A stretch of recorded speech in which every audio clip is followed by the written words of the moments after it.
As you can see, guys, now the openings are much bigger. I can get my finger there. This is going to increase the horsepower of the engine, the performance, and this is going to allow the engine to breathe much better. So the hood conversion is done. This is the leftovers from the snorkel. Take a look, guys.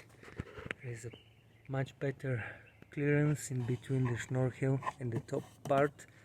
The engine is gonna breathe way better. And this is the same 6 horsepower that I have 15 horsepower carburetor from Johnson. This is pretty much the same hood.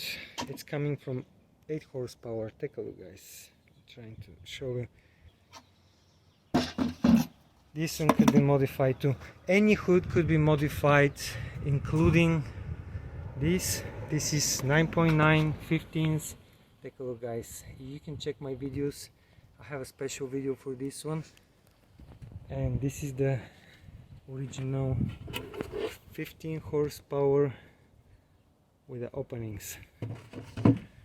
All of these modifications are going to allow the engines to breathe much better, and this is going to increase their performance and horsepower. Thank you for watching my videos. Please subscribe to my channel. I wish you good luck to all of your projects. Bye bye.